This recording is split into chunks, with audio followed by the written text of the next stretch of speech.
Hey, what's up everybody? Thanks for clicking on the video. This is David Pendleton, and now we're going to cover the back nine of the Amateur Division opening round Paris Championship walkthrough. So if you're not a subscriber, I really hope you become one. I hope you're really liking the Golf Impact game in general.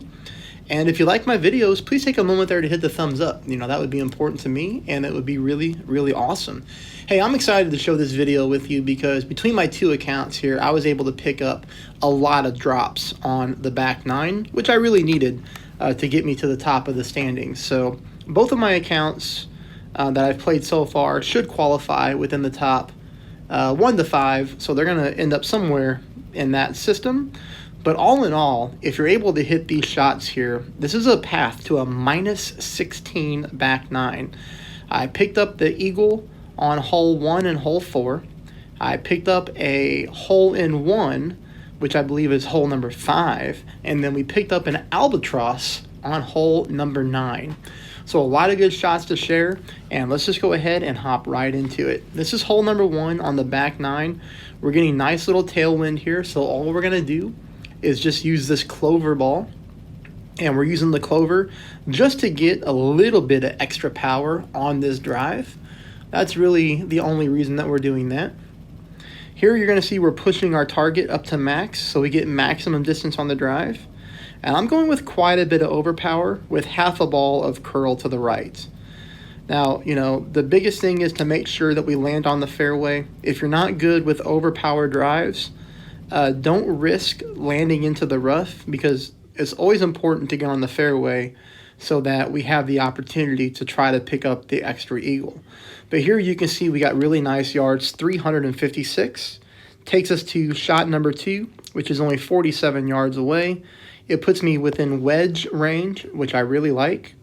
And the wind here is only 3.5 miles per hour, meaning we only need to pull 1.5 rings.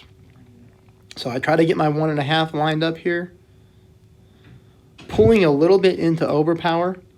So because of that, you're going to see me use a tad of overpower, not a whole lot, but we hit a perfect ball, and this thing comes in very nicely for the eagle on hole number 1. Takes us to hole number 2, and the only thing we're going to do here is use a basic ball. So kind of note as far as my spin adjustment goes and where I'm looking to line this shot up. Okay, I'm using about 1 bar of top spin with my yellow ring right there touching the rough line. Take a look at where the end of my ball guideline is. It's favoring the left-hand side of the hole. And here we make our wind adjustment. We hit a perfect ball. And boy, oh boy, do we come very, very close to dropping this one in for a hole-in-one. So we didn't really need the top spin, all right? And the thing is, with the top spin, we came in a little faster than we would without top spin. So keep that in mind as you take your shot. So if you take the top spin off, the ball's not going to come in as hot. So we need to make this a little minor adjustment by moving over to the left-hand side a little bit from where I aimed at to compensate for that. But that does give us a good chance for a hole-in-one on hole number 2. This is going to take us to hole number 3. Hole number 3, we're going to be using the Spicer ball. And the reason we're using that is because this is a long par 5, and we do like that +6 power stat. But here, as you can see, we're just kind of aiming down the middle of the fairway. There's not a whole lot to see from this perspective. The biggest thing I can tell you on this one, again, don't gamble with a full overpower shot, because if you end up landing in the sand or in the rough, you are dead for your eagle opportunity. Now, you can still get an eagle, but you're going to have to hit a long iron or a short iron shot, I should say, to get your eagle. We want to always make sure that on these par 5s, we're in putting distance or chip-in distance range. So as you can see here, the wind resistance -30 is really helping with shot number 2 because we're getting headwind, and that +6 power really helps out as well. Here we hit a perfect ball. And this thing comes in really nicely, stopping on the green for an easy putt to pick up an eagle on the long par 5. We are going to see a lot of opponents, especially with lesser clubs, pick up a birdie on this hole and even a par. Hole number 4, we do get the eagle here as well. We're using the clover ball for that minus 20 wind resistance. Again, same thing for me. I'm using half a ball of overpower, and the reason I'm doing that is just to get as many yards as I can. And so far, I've been pretty good at hitting, perfect balls or very, very minor great shots with overpower. So my overpower game is getting pretty good on Golf Impact. Now from here, this is not the easiest shot to make. We're 152 yards away and 23 foot uphill, so there's a lot of elevation here. But so far, I'm just pulling the rings like the game says to, for the most part. 2 rings, or 1 ring for every 2 mile per hour. But you'll see here, I'm using my long iron. I'm using quite a bit of max spin. And really just got the ball guideline pointing to the hole, just like that. You see how that last bounce is pointing right to the pin? 4.9 miles per hour means I need to pull almost 2.5 rings. And I do my best, with judging the 2.5. Perfect ball. And, we do get this one to drop. I hope that I get this lucky in the final round. But a very nice roll. I mean, it just basically, the ball guideline was really true on that shot, which we really like. This will take us into hole number 5. Again, basic ball, I'm doing the par 3s on. This one we will talk about. We learned something about this hole on the front 9. And it must be the way the green rolls, because you're going to see here 6.8 mile per hour wind.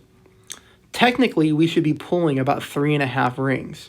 But I want you to notice my setup. There's a smidge of topspin with my yellow ring right there on the rough line. Look at my ball guideline. I'm pointing right down the seam where the dark green and the light green squares meet. And then we're significantly, leaving our ball guideline short of the pin. But look at the ring pull, 6.8 miles an hour. This was kind of a guesstimate for me based off what I learned on the front 9. But you're going to see here, I'm only pulling 2.5 rings. Perfect ball. And this thing goes right into the hole. So we kind of have to remember that on this hole, we need to pull less rings than what we're supposed to. Again, I'm not 100% sure why, because I'm not fully in tune with, exactly how everything works in this game, as I've only been playing it for a couple of weeks. But, I did learn that about this hole based off my front 9, and I just, in my head, I was thinking, what do I need to do differently? And it just worked out. And sometimes, we'd rather be lucky than good, right? But this is going to take us into hole number 6, which is our next par 5. The one thing that I'll tell you here is this is a very, very long par 5. If you look at the stats of this hole is killing people with pars and bogeys. So if we eagle this hole, this does give us a leg up over the competition. Now, for me, I have the Meteor driver. Again, I've been very lucky with unlocking the Meteor on the 3 accounts that I play. And 1 account is really just to test shots. But here, I'm using the Clover ball. Now, I would say if you're willing to spin something like the Super Rookie or the Vega ball, that would put you in better shape on this hole. That extra power stat would be good. Even a Spice ball would be better, because here, look with how much overpower I went, and I hit a great shot to the left.